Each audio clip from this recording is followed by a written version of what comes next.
Indycar is back.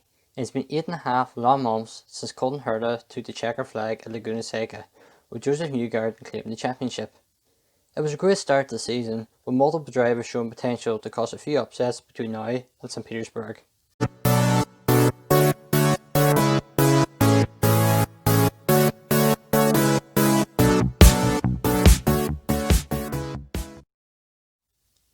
Going right back to the start of the day, Scott Dixon set the fastest time and speed in practice with a time of 24.0006 seconds in lap 59 of his 70 laps with a speed of 215.995 miles per hour. Colton Herta also put in a strong performance in the car for the first time since he won in September, followed by Arrow McLaren SP driver and 2018 Indy Lights champion Pato O'Ward. Moving on to qualifying, and it was a very interesting session with nobody really knowing who would come out on top. Scott Dixon set a very strong average speed of 215.683 miles per hour and looked like he had pole position in the bag. But the final car in the session was the 2019 Indycar Series champion Josef Newgarden, who shocked even Dixon by setting an average speed of 215.74 miles per hour. There were a few cars that failed to set a lap time, but VK missed the entire practice session previous after he crashed during the rookie session at the top of the schedule. Takuma Sato crashed heavily into the barriers in his qualifying run and failed to make the race start later that evening. Santino Ferrucci also failed to set a lap time in the session, but made the race start alongside VK, leaving last year's pole sitter Sato the only car not to make the start for the race. The race started in a cautious way, with no major moves being done on the opening laps, with everyone just taking it easy, as it was the first time the vast majority had gone wheel to wheel with another car for almost 9 months.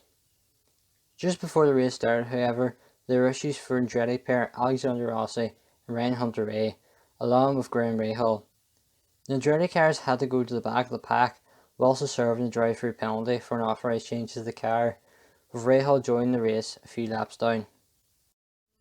Overtaking around the track proved to be quite tricky, even for the more experienced drivers. The new aero screen appeared to be helping punch a hole in the air and enable cars to close up quicker, but the large strip on the second groove of the track that was laid down for NASCAR proved to be very slippery and caught a few drivers out. Josef Newgarden struggled to get past Jack Harvey when trying to lap the British driver on lap 24, and this was the start of a chain of problems for the reigning champion. On lap 31, he was passed by Scott Dixon for the lead after he had problems with a vibration in his right rear tyre. This is something that stayed with Newgarden for the remainder of the race, with his teammate Simon Pagenaud also struggling at times with the same issue.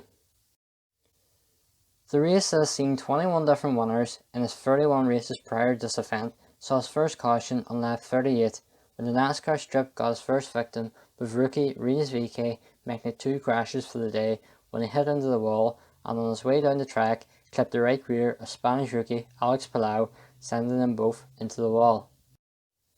After the caution ended, Scott Dixon broke away from the cars behind and started to dominate the race, hoping to win by a bigger margin than the under 1 second gap that has been seen with the flag in 20 of the 31 races at the Texas Motor Speedway. While Dixon remains with the same team, his engineer Chris Simmons has been replaced by Mike Cannon, the man responsible for some of the impressive drives by Santino Ferrucci last season. Felix Rosenqvist started to close in on his teammate Dixon and was looking very strong with only 10 or so laps to go. However, the NASCAR strip found his next victim in the former Mahindra Formula E driver, sending him into the wall and out of the race from second. With only a few laps to go, the green flag was waved to let the drivers go for a 3-lap shootout.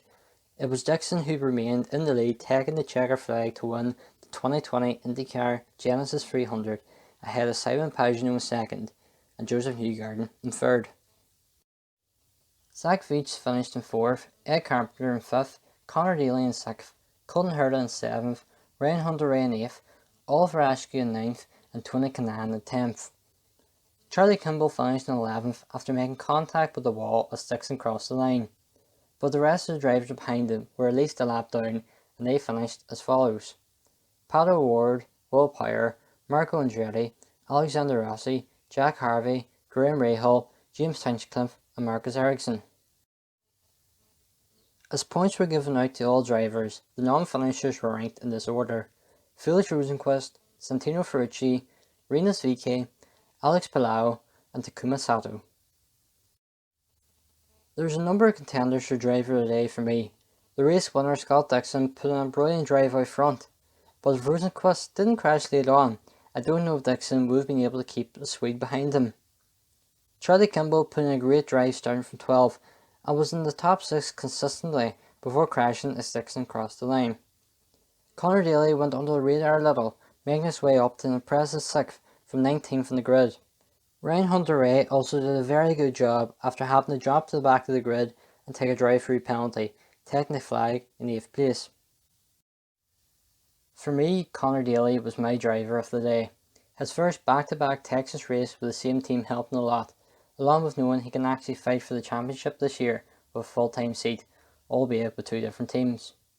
In this race he was driving the Gallagher-sponsored Carlin car, and he pushed that car to his limit to be right up there at the front.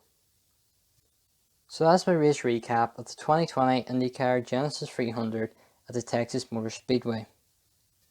If you want to check out any more motorsport content, then head over to theapexmotorsport.com.